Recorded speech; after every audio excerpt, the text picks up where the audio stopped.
You and your brother snuck into an empty building through a basement window. You were going to play doctor. He showed you his, and when it got to be your turn, you chickened and ran. Philip K. Dick has had his novels turned into several popular movies, but none as popular as Do Androids Dream of Electric Sheep, the 1968 novel which was adapted loosely into Blade Runner in 1982. In Do Androids Dream of Electric Sheep, Philip K. Dick turned a hard-boiled detective story into a futuristic sci-fi novel that raised questions about artificial intelligence, human intelligence, and basic morality in a world where both exist. Since the androids are the servants, generally involuntarily, of human beings, this raises basic questions about freedom and slavery. Do Androids Dream of Electric Sheep takes place in a future dystopia polluted by a nuclear war and where most life is unsustainable.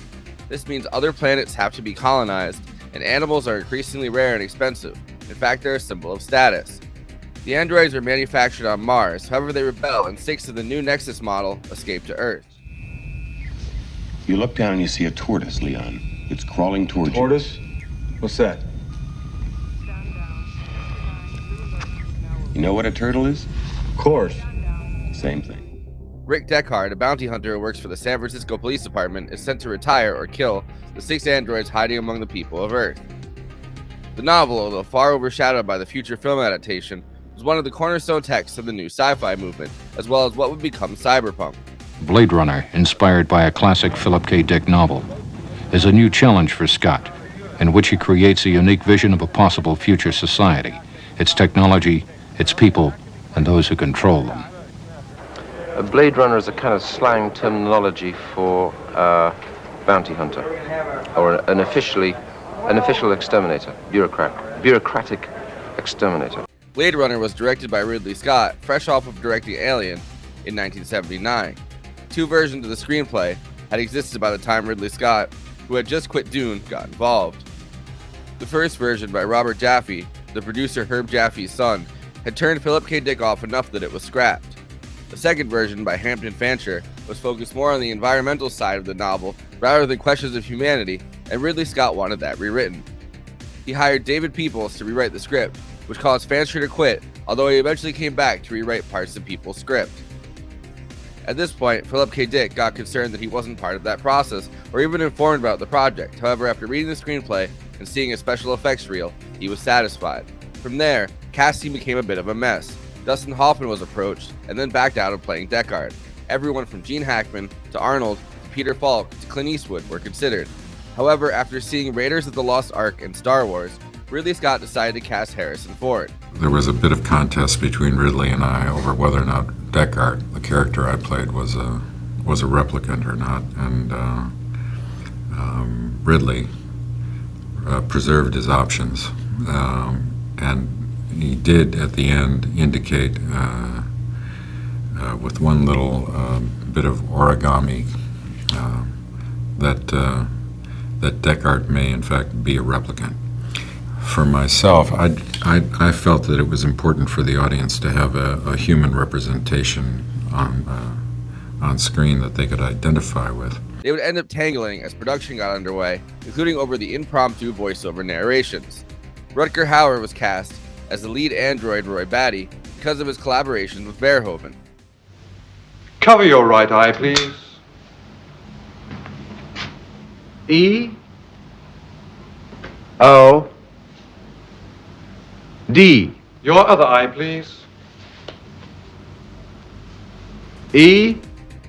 Other actors in Blade Runner include Edward James Olmos as Gaff, who would help create the city-speak language he speaks, M. Emmett Walsh, Joe Turkel as Dr. Tyrell, Sean Young as Rachel, and Joanna Cassidy as Zora. Many of the special effects in Blade Runner were developed in the filming of Close Encounters of the Third Kind. It was one of the best practical effects movies of the time, with everything from miniatures to matte paintings, motion-controlled cameras, and reshoots with layered lighting. It does a particular thing. It actually flies, lifts off the ground, lots of dust. This is the interior spinner set. When we shoot the exterior of the spinner, none of this interior exists. This is strictly a set constructed for interior shooting of all of the readouts and all the detail on the exterior vehicles that you'll see driving around in the streets.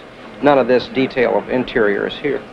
And one of the problems we have today is that On screens like this, where there will be readouts of movies, digital displays, maps, etc., for maneuvering the vehicle, it was just impossible because of the design of the vehicle to put in rear projection or live video screens or have 1, 2, 3, 6, 7, 8, 9, 10, 12 or 13 screens of information going on simultaneously. So what we've done is we've just lit these screens with white light from inside. Blade Runner is famous for having 7 different cuts, including a work print, sneak preview, theatrical, director's, final, and broadcast. She's a replicant, isn't she? I'm impressed. How many questions does it usually take to spot one? I don't get it, Tyrell. How many questions? 20, 30 cross-referenced. It took more than 100 for Rachel, didn't it? The central theme of the movie is the overwhelming power of the biomedical industry on androids called replicants and society at large. Tyrell Industries, controlled by Dr. Tyrell, dishonest about its intentions and really faces no consequences, despite the replicants having escaped and needing a police force to track and retire them. There are still no consequences for the fact that Dr. Tyrell is secretly developing an even harder to track replicants who don't know they're replicants. We've already tried it. Ethyl methane sulfonate is an alkylating agent and a potent mutagen. It created a virus so lethal the subject was dead before he left the table. As a cautionary tale about extreme corporate power, it fits in with the 1980s and the overall profit over everything ethos. Dr. Tyrell even flat out states commerce is our goal here. Commerce is our goal here at Tyrell. More human than human is our motto. There are profound moral questions raised by Blade Runner, which only get more prescient as AI becomes a central technology now. What is a human being really, as opposed to being a replicant? The thing separating them is a lack of emotion programmed into the replicants. However, it is theorized that over time, as the replicants get more advanced, they will develop their own feelings. An answer, according to Dr. Tyrell, is possibly to implant memories, which trick replicants into believing they're humans, so they'll act like a human. But then what separates them from a human? Implants. Those aren't your memories, they're somebody else's. They're Tyrell's nieces. Blade Runner takes place in 2019, which prompted a round of what did Blade Runner get right journalism in 2019. Many things are prescient, including the style of futuristic but familiar policing. Have you ever retired a human by mistake? No. However, the last thing I'd like to bring up is that one of the last big changes that the Philip K. Dick novel and movie have is the Earth itself, which instead of being the result of a nuclear blast, seems to be the result of climate catastrophe. This makes sense as the book, written in 1968 at the height of the Cold War, examined the Soviet-US global relationship after the bombs. But by 1982, climate and the environment was in much more danger. In 2023, Blade Runner feels just as timely as ever, and I'm excited to talk about it. All those moments will be lost in time. Like tears in